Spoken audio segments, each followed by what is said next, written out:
জিঙ্গালালা হু অভিযানের আজকের পর্বে আমি আপনাদের দেখাবো জেট ক্ষুধার্ত কিছু পোলাপান এখানে খিচুড়ির আশায় বসে আছে এবং এই খিচুড়ি তারা কিভাবে রান্না করলো চলুন দেখি।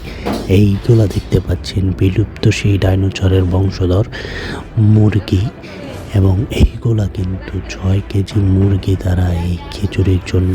রেখে দিয়েছে কেটে এবং এর জন্য রেডি করছে এর সরঞ্জাম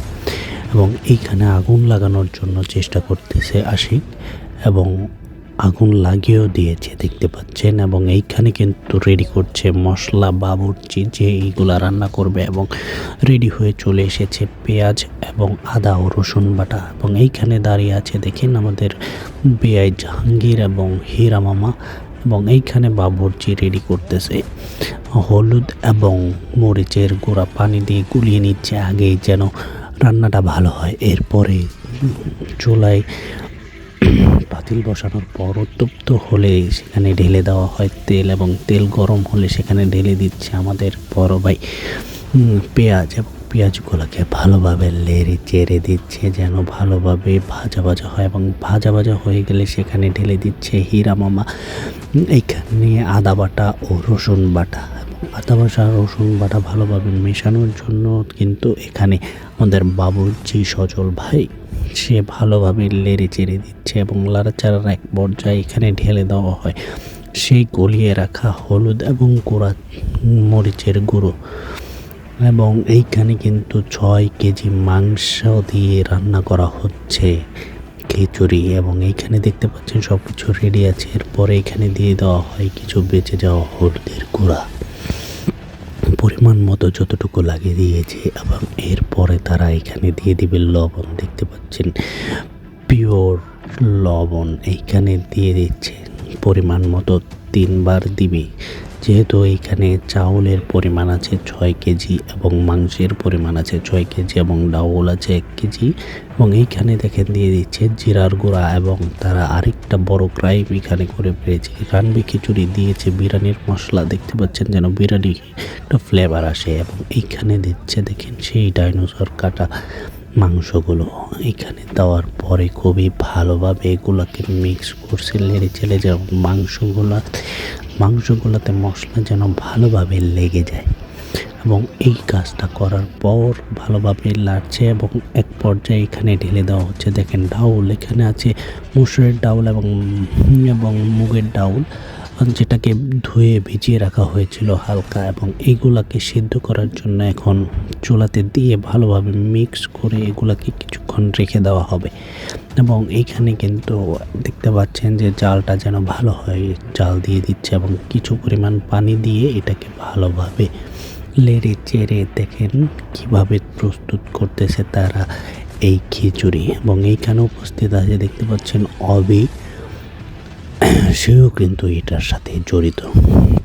এবং এইখানে ভালোভাবে লেড়ে চেড়ে যখন দেখতেছে যে এটা সিদ্ধ হয়ে গেছে এক পর্যায়ে এখানে কিন্তু তারা ঢেলে দেবে দেখেন পানি ঢেলে দিচ্ছে কিছু পানি দেওয়ার পরে এখানে দিয়ে দেওয়া হয়েছে আলু যেটা আর সাপ্লায়ার ছিল সোহাগ আমাদেরই মাঝে সোহাগ ছিল আলুর সাপ্লায়ার। তো দেখতে পাচ্ছেন এই আলুগুলো দিয়ে ভালোভাবে লেড়ে চেড়ে এটা সিদ্ধ হওয়া পর্যন্ত অপেক্ষা করার পর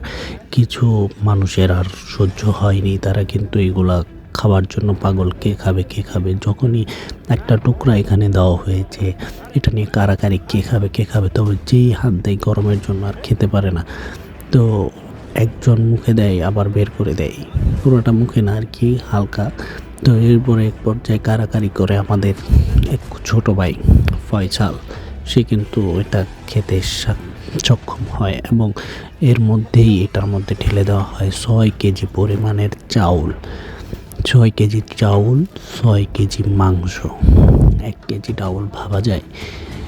এবং এইগুলোকে ভালোভাবে লেড়ে চেড়ে মশলা যাতে একসাথে মিশে যায় এবং এটার মধ্যে দিয়ে দেওয়া হচ্ছে 100 ফুট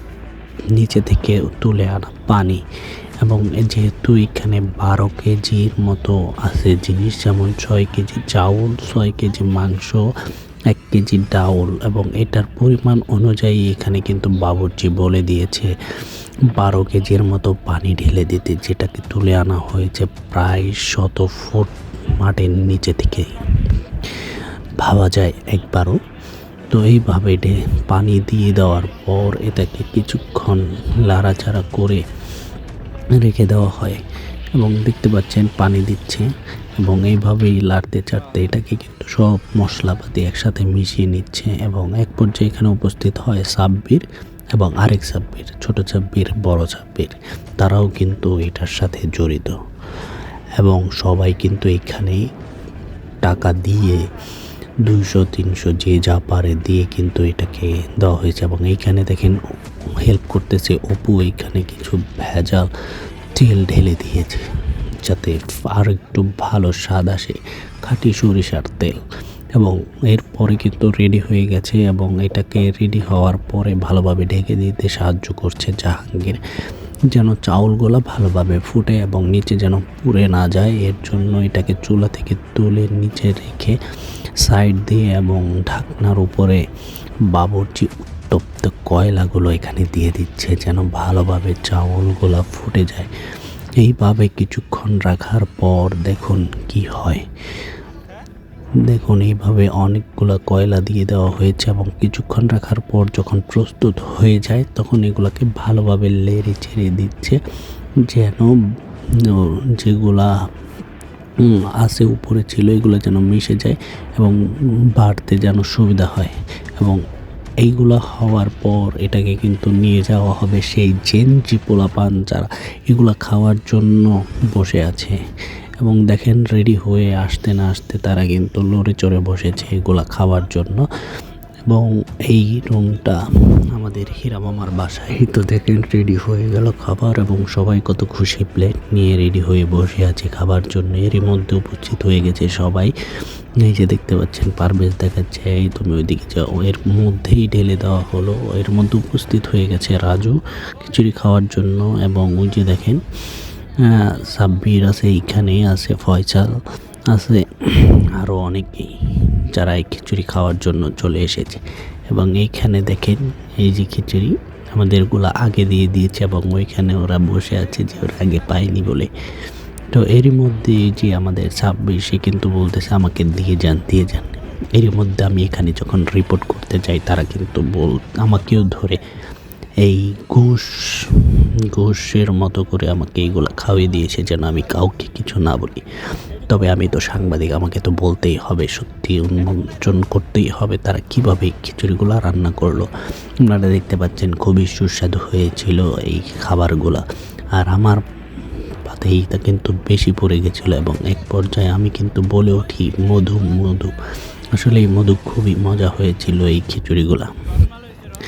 দেখতে পাচ্ছেন আমার এখানে কিন্তু অনেকগুলো মাংস পড়ছিল, আমি কিন্তু আতঙ্কে ছিলাম। আমার বাসায় বসা ছিল আমার ছোট ভাই,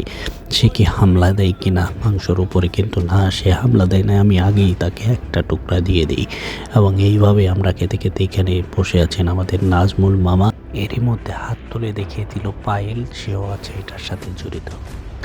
তো এইখানে দেখেন আমার কয়েকটা টুকরাও পড়েছে, আমি তো খুবই খুশি। এবং এইখানে দেখতে পাচ্ছেন বাবুর্চি এবং সবাই। ধন্যবাদ, সবাই ভালো থাকবেন, সুস্থ থাকবেন, আসসালামু আলাইকুম।